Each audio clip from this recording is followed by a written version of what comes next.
Hi guys, today I wanted to show you one of the biggest creations I have ever coded, and it's the site builder that you're seeing on the screen right now.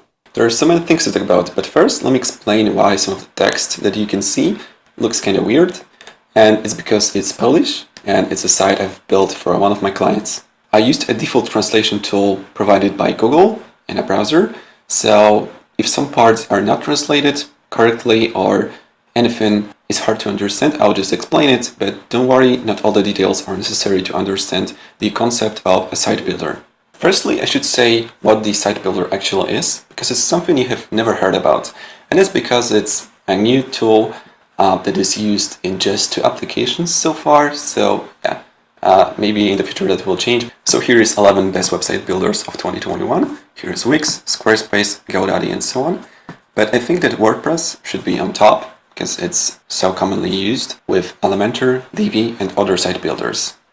And at this point you might be wondering, why would I want to create another site builder? Like, isn't there enough to choose from in the market? Of course there are reasons such as performance or customizability, but I'm just going to show you all the features that I have built because it's something you have never seen on the market and I think it's very interesting to see. Firstly, let me tell you what this site builder can actually be used for.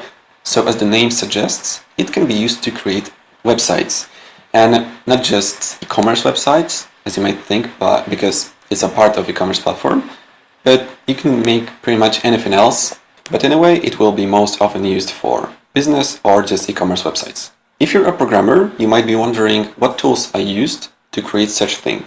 So the languages I used are mostly JavaScript, PHP, HTML, and CSS. And you did hear it right. There is no frameworks or libraries that I have used, it's just plain code and so many hours of my life wasted. And because I don't want this video to be too long, I will just show you a few random features. So let's start with text editing.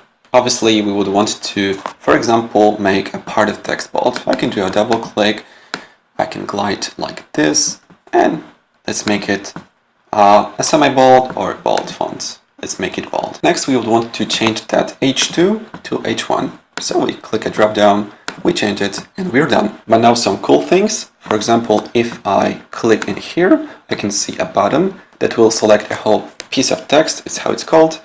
It's translated straight from Polish. If I click this, I have it selected like that, so I don't have to worry about dragging it like this and being like extremely accurate. Like, I wouldn't want to select that probably, but this, yeah. So you don't have to worry about it. Just a single button, okay?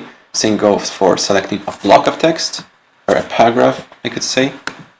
So that's how it can be done. And if that wasn't weird enough, let me show you what happens as we try to type on the edge of that bold text. I will navigate to the right by right arrow key. So we're at the end, and we can type bold text right now. Yeah, it's the same formatting. But what if you actually wanted the formatting that's ahead of the text that we're currently editing? We're on the edge, so the app doesn't really know what is our intention. But look what happens if I click right key right now. So look at that. The cursor didn't move, but it says that we're currently editing the next text span. So it's a different formatting, even though it's the same position. So you can see how useful it can be. There is no confusion. We do not have to select the text over again and make it bold. We can all do it explicitly. Okay, but text editing might sound a bit boring. So what else can we do? Let's go to the bottom and create a new section. So I scroll down, add section. Yeah, I know it's not translated, but don't worry about it. And here are some samples. For example, I can pick this one. Let me put it here, and that's it. Now we can customize the image. So let's pick it from the gallery. So yeah, you can see a lot of pics already in here. I'll pick this one. We can set description, which was important for SEO purposes. Now let's change the heading. Let's make it H3.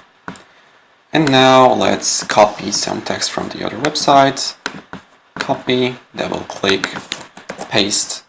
And as you can see, even the links are maintained, so yeah, formatting works properly. Now let's do something else. For example, let's add another column to the grid.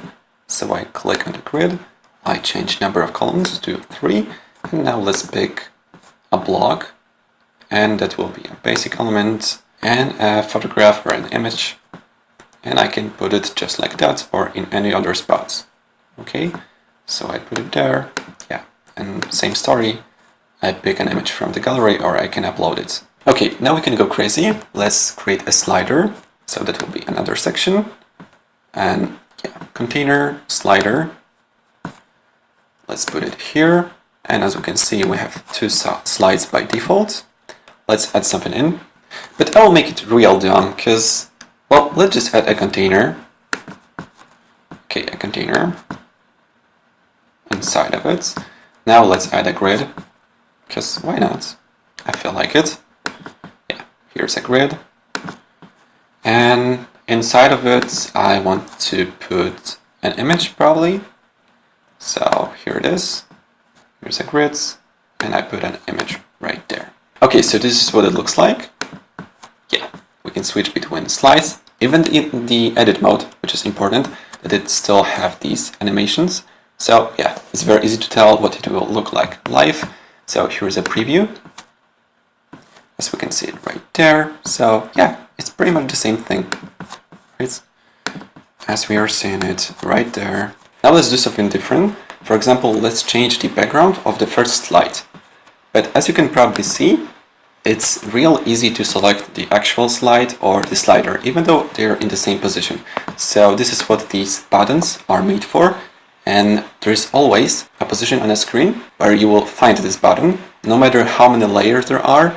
So yeah, it's very accessible. So now let's go to visibility settings and let's pick background color. So yeah, let's choose it from the pre-made list. Let's make it green. This is the first slide. As we can see, it does belong to the first slide only, not to the whole slider, because it did disappear as we changed the slide. Now let's do something real dumb. So I'll put a slider into a slider. So yeah, I grab it, I put it, and that's it. Really, that's all about it. I can even change its height. So let's go for layout settings.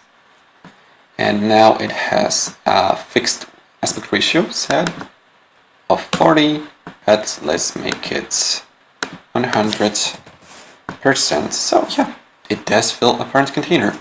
Of course, there is so much more to talk about. For example, there are basic functionalities as a clipboard, or we can toggle a mode in which we can quickly modify the layout, just like that. Or let's change the width of that element. Let's make it smaller like that. So yeah, I hope you're not as tired as me after talking about it and thinking how many things there are to talk about in the future. But yeah, don't forget to click a like button and feel free to ask about anything in the comments. I would appreciate some feedback. And see you in the next video. Bye.